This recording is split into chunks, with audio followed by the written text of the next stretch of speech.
Are your everyday vegetables silently making you feel worse?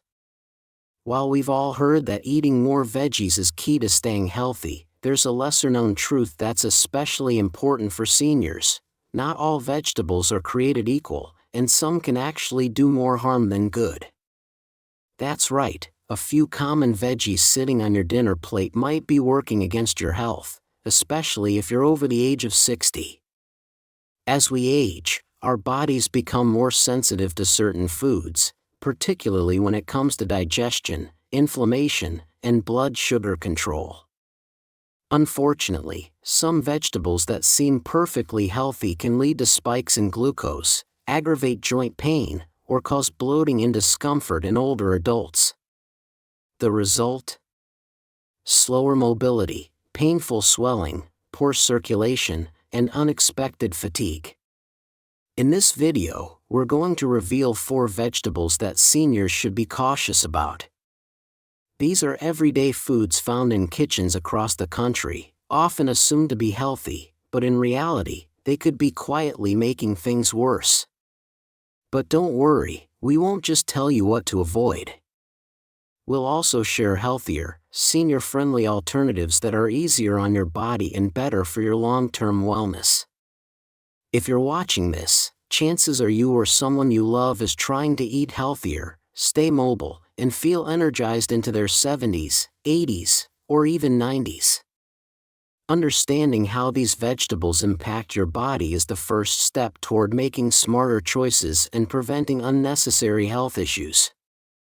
So grab a pen, or just sit back and pay close attention, because cutting back on just one of these could make a noticeable difference in how you feel. Let's take a closer look at which vegetables to limit and why avoiding them might be one of the smartest health decisions you can make this year.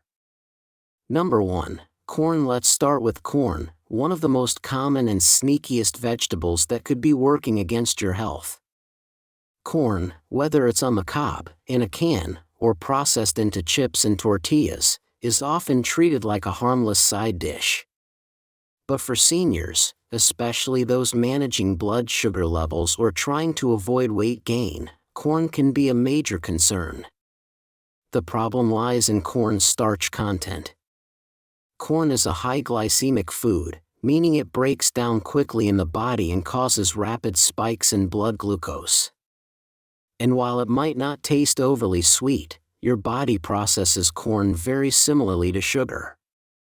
For people with prediabetes, type 2 diabetes, or insulin resistance, a condition that becomes more common with age, those sudden glucose surges can put extra strain on the pancreas and worsen overall metabolic health.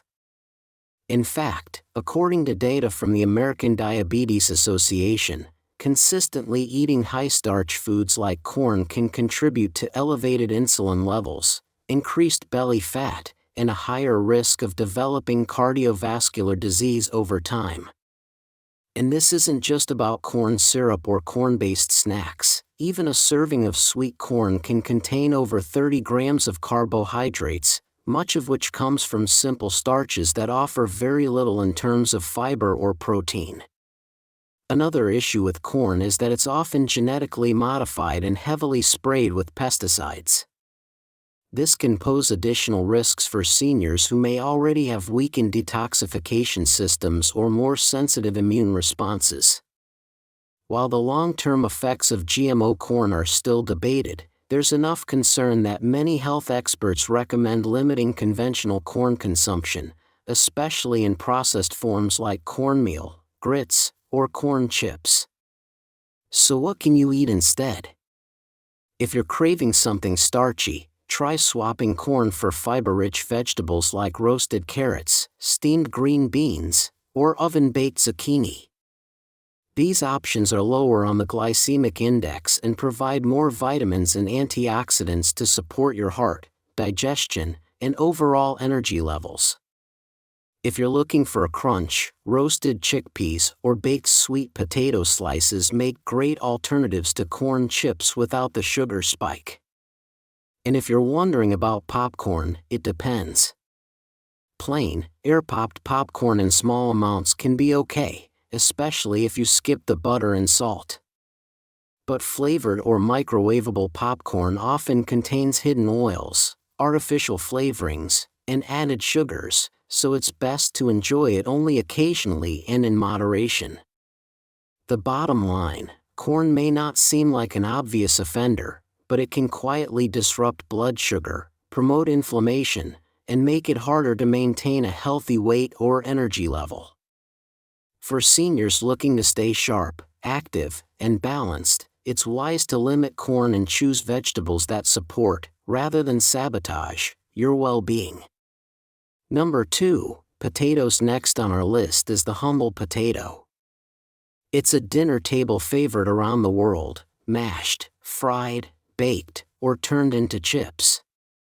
But despite its popularity, the potato can quietly undermine your health, especially as you age. If you're over 60 and struggling with blood sugar swings, fatigue, or stubborn weight gain, this starchy vegetable may be part of the problem. Let's start with its glycemic impact.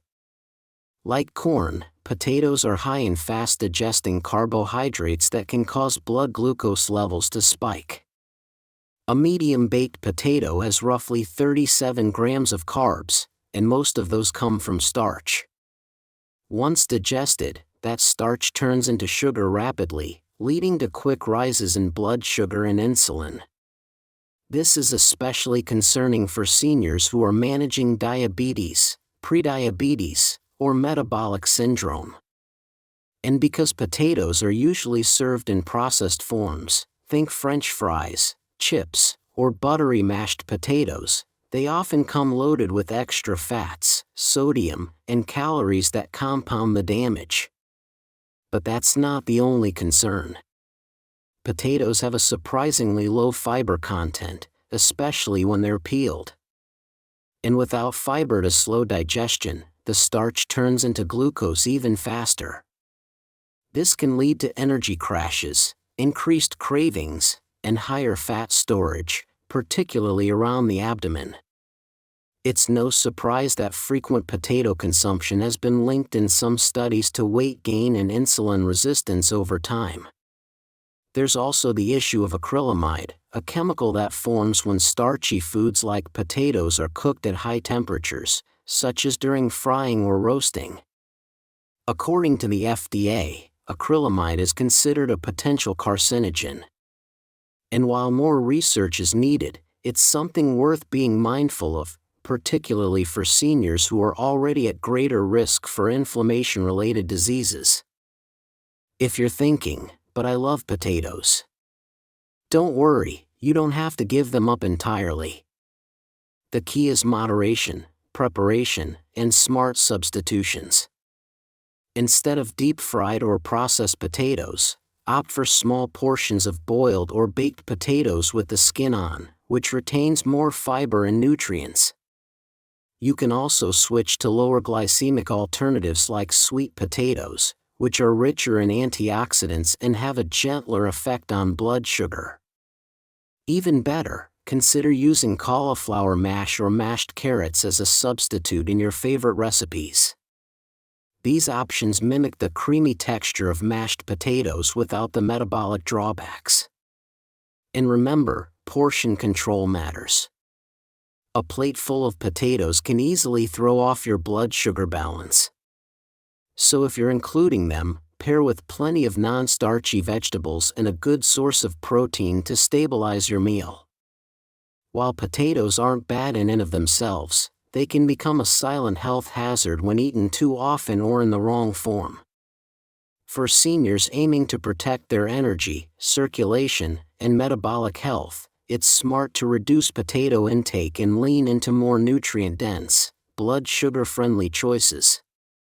Number 3, eggplant. Eggplant, also known as aubergine, is a nightshade vegetable that can be problematic for some seniors, especially those dealing with joint pain, arthritis, or inflammatory conditions. While it's low in calories and often promoted as a healthy option, eggplant contains compounds called alkaloids, specifically solanine, that have been shown to aggravate inflammation in sensitive individuals. For people with osteoarthritis or rheumatoid arthritis, These alkaloids may trigger flare-ups, leading to increased joint stiffness, swelling, and discomfort.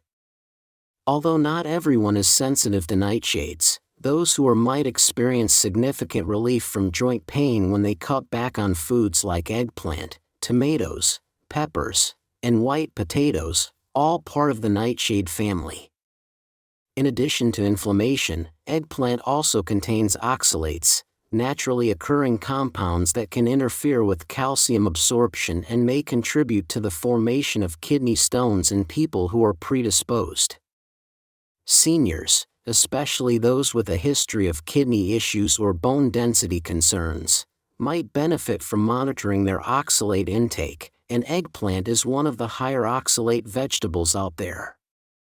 Another consideration is that eggplant can be quite bitter unless properly cooked.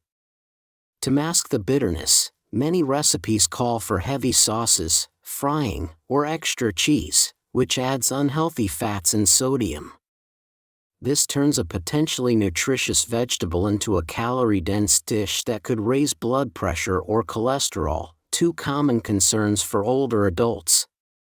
So what are the alternatives? If you're trying to reduce your intake of inflammatory foods but still want that rich, hearty texture eggplant provides, try sautéed mushrooms, zucchini slices, or steamed broccoli florets. These vegetables are naturally low in oxalates and do not contain solanine. They're also easier to digest and less likely to trigger inflammation, especially when lightly cooked in olive oil or seasoned with turmeric and garlic, both of which have anti-inflammatory properties. Bottom line, while eggplant isn't harmful for everyone, seniors with joint pain, kidney concerns, or nightshade sensitivities may want to limit their intake and choose anti-inflammatory vegetables that are easier on the body. Number 4, peas. Rounding out our list is another seemingly harmless vegetable, peas. Sweet, green, and often served as a side dish or in soups and salads, peas might not raise any red flags, but they're actually one of the starchy vegetables that can work against your blood sugar and digestion. Like corn and potatoes, peas are higher in carbohydrates than many other vegetables. A single cup of cooked green peas contains over 20 grams of carbs, with relatively little fiber to slow absorption. This means peas can cause blood sugar levels to rise faster than you'd expect, especially if eaten in large quantities or without a protein or fat to balance the meal. Beyond blood sugar concerns, peas also contain lectins, naturally occurring plant proteins that may interfere with digestion and nutrient absorption in some people. While cooking reduces lectin levels, sensitive individuals, especially those with leaky gut, IBS, or autoimmune conditions, may still experience bloating, discomfort, or irregular digestion after eating peas or other legumes. Seniors who are already dealing with sluggish digestion, constipation, or intestinal inflammation might feel better by reducing their intake of lectin-rich vegetables like peas and instead choosing gentler options like steamed carrots, sautéed spinach, or well-cooked squash. Of course, not everyone needs to eliminate peas completely. They do contain vitamins and plant protein, but the key is moderation and smart pairing. If you do enjoy peas, try combining them with a high-fiber grain like quinoa or a lean protein source such as grilled chicken or tofu. This can help blunt the glycemic impact and reduce the risk of a blood sugar crash later on. In summary, peas aren't as innocent as they appear. For seniors managing blood sugar, gut health, or inflammation, cutting back on peas, or replacing them with lower starch vegetables, may improve energy levels, digestion, and overall metabolic health.